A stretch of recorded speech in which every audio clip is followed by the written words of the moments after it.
आगामी आर्थिक वर्ष 2080-81 को बजेट मार्फत सरकारले अनुदानका रूपमा प्रदेश र स्थानीय तहलाई हस्तान्तरण गर्ने बजेटको आकार सार्वजनिक गरेको छ। सोमबार बजेट वक्तव्य अनुसार आगामी आर्थिक वर्षका लागि स्थानीय तह र प्रदेशलाई समानीकरण अनुदान तर्फ रु 1 खर्ब 46 अर्ब र सशक्त अनुदानतर्फ 2 खर्ब 27 अर्ब छुट्याएको हो।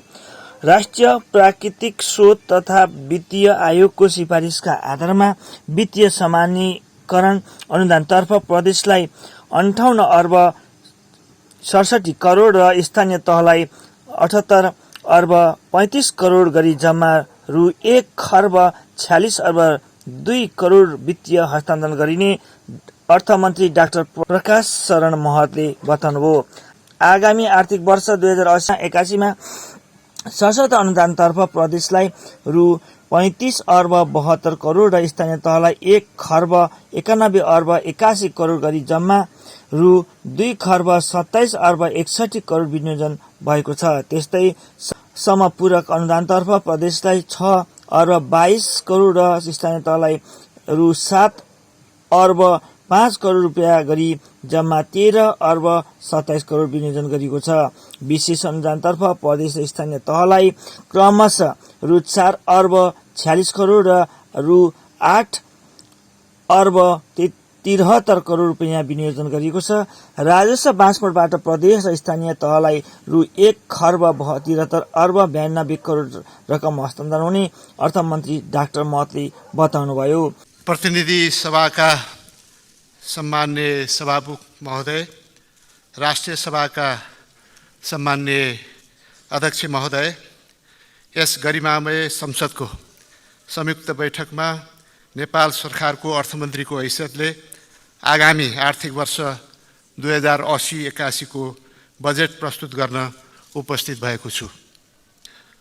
यस अवसरमा लोकतन्त्र प्राप्ति तथा संघीय लोकतान्त्रिक गणतन्त्र स्थापनाको लागि समय समय भएका राजनीतिक आन्दोलनमा जीवन उत्सर्ग गर्नुहुने सम्पूर्ण ज्ञात अज्ञात शहीदप्रति भावपूर्ण श्रद्धाञ्जली अर्पण गर्दछु।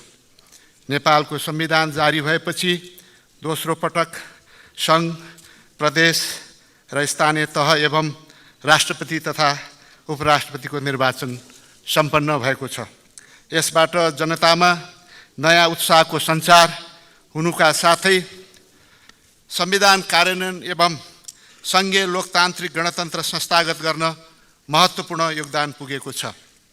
यस सभामुख महोदय, सम्मान्य अध्यक्ष महोदय, अब म मुलुकको विद्यमान आर्थिक अवस्था र चालु आर्थिक वर्षको बजेट कार्यान्वयनको समीक्षा संक्षेपमा प्रस्तुत गर्न अनुमति चाहन्छु। चालु आर्थिक वर्षमा आधारभूत मूल्यमा 2.16% आर्थिक वृद्धि हुने अनुमान रहेको छ। विश्व अर्थतन्त्रमा देखिएको शिथिलता तथा केही आन्तरिक कारणले आर्थिक गतिविधिमा सुस्तता आएको हुँदा आर्थिक वृद्धि न्यून हुने देखिएको छ। चालु आर्थिक वर्षको चैत महिनामा मुद्रास्फीति 7.76% रहेको छ। खास गरी आयातित वस्तुको मूल्य वृद्धि र अमेरिकी डलरसँग नेपाली मुद्राको अवमूल्यन हुँदा मुद्रास्फीतिमा चाप परेको छ। चालु आर्थिक वर्षको चैत मसान्तसम्म शोधान्तर स्थिति रु 1 खर्ब 80 अर्ब 17 करोडको बचतमा रहेको छ। विदेशी मुद्राको सञ्चिति 11 महिनाको वस्तु आयात र 9.4 महिनाको वस्तु तथा सेवा आयात धान्न पर्याप्त हुने देखिएको छ। विप्रेषण प्रवाह 24.2% वृद्धि भई चैत मसान्तसम्म रु 9 खर्ब 3 अर्ब पुगेको छ। चालु आर्थिक वर्षमा कुल सरकारी खर्च रु 15 खर्ब 4 अर्ब 79 करोड अर्थात् विनियोजनको 83.90% हुने संशोधित अनुमान छ। कुल सरकारी खर्चमध्ये चालु खर्च 10 खर्ब 43 अर्ब 39 करोड अर्थात् विनियोजनको 88.18%, पुँजीगत खर्च रु 2 खर्ब 58 अर्ब 34 करोड अर्थात् विनियोजनको 67.91% र वित्तीय व्यवस्थातर्फ रु 2 खर्ब 3 अर्ब 26 करोड अर्थात् विनियोजनको 88.29% खर्च हुने संशोधित अनुमान रहेको छ। 4 लेनमा विस्तार गर्ने कार्यलाई तीव्रता दिइनेछ। नारायणगढ बुटवल र कमला कञ्चनपुर खण्डको विस्तार तथा स्तरोन्नतिको कार्य आगामी आर्थिक वर्षमा सम्पन्न गरिनेछ। कमला, ढल्केबर, पथलैया, बुटवल, गोरुसिङ्गे, काकडभिटा, लौकही, पथलैया, नारायणगढ र लमई भालुवाङ सडक खण्डको स्तर उन्नति सुरु गरिनेछ।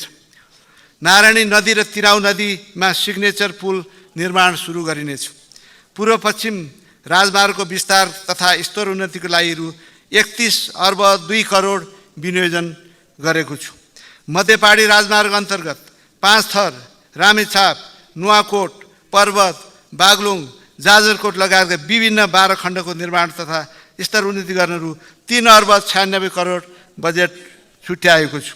हुलाकी राजमार्ग अन्तर्गत तराई मधेसका विभिन्न जिल्लाका 8 खण्डको सडक निर्माण तथा स्तर उन्नतिको लागि 3 अर्ब 39 करोड बजेट छुट्याएको छु। मदन भण्डारी राजमार्ग अन्तर्गत इलाम, सुनसरी, गुल्मी, रोल्पा, सुर्खेत, कैलाली र डडेलधुरा खण्डको निर्माण तथा स्तर उन्नतिको लागि 2 अर्ब 41 करोड विनियोजन गरेको छु। सम्वत 2083 भित्र सम्पन्न गर्ने गरी काठमाडौँ तराई मधेस द्रुत मार्गको निर्माण कार्य अगाडि बढाइएको छ। आगामी आर्थिक वर्ष ठेक्का लाग्न बाँकी खण्डको ठेक्का व्यवस्थापन गरिनेछ। काठमाडौँ तराई मधेस द्रुत मार्ग आयोजनाका लागि रु 22 अर्ब 50 करोड विनियोजन गरेको छु। राष्ट्रिय सडक सञ्जालसँग जोडिन बाँकी हुम्ला जिल्लाको सदरमुकाम सिमीकोटलाई ट्र्याक खोल्ने कार्य सम्पन्न गरी सडक सञ्जालमा जोडिनेछ।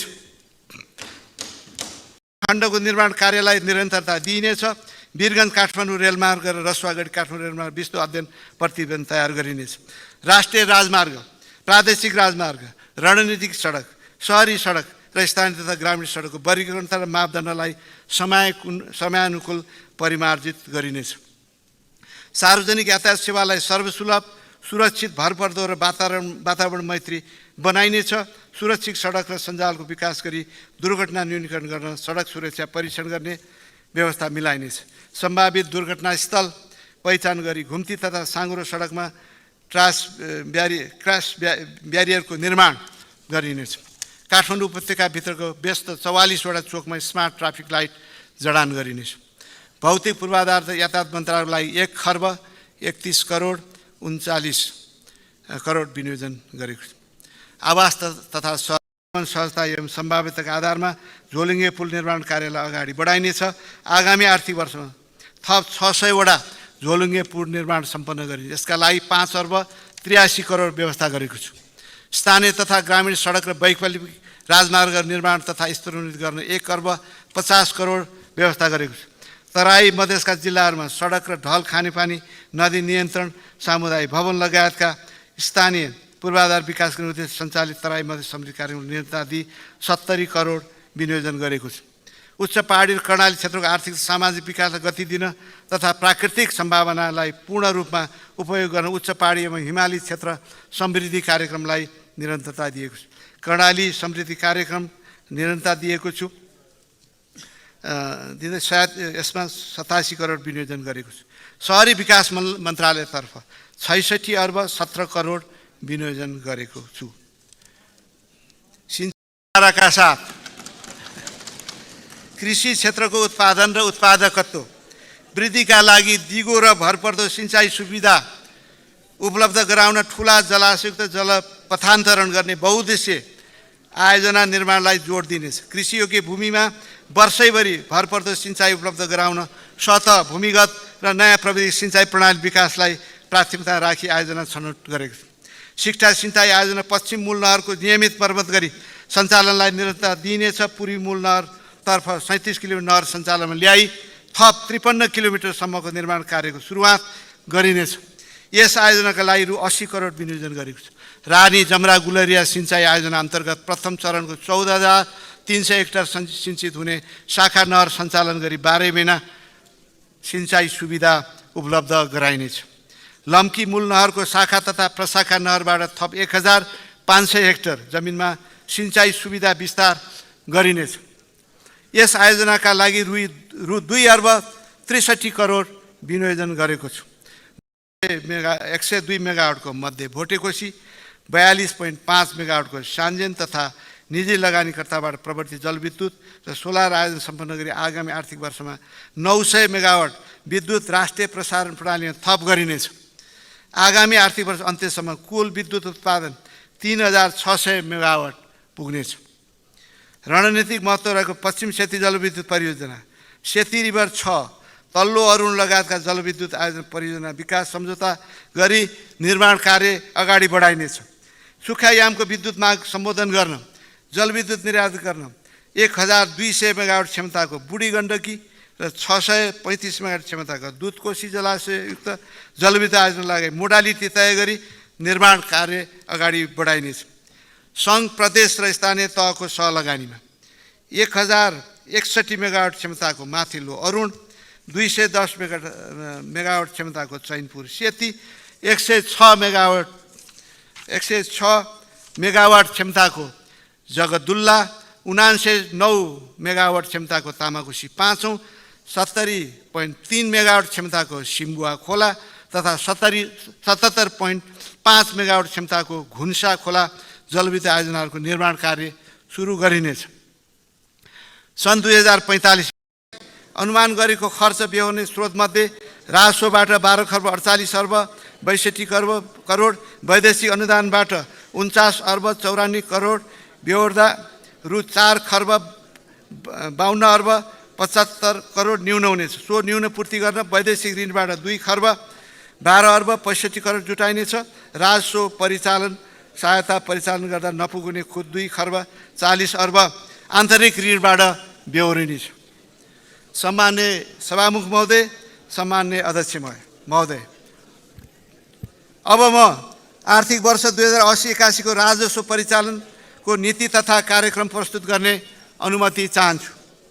सम्मान्य सभामुख महोदय, सम्मान्य अध्यक्ष महोदय, अब म आर्थिक वर्ष 2080-81 को राजस्व नीति तथा कार्यक्रम प्रस्तुत गर्ने अनुमति चाहन्छु।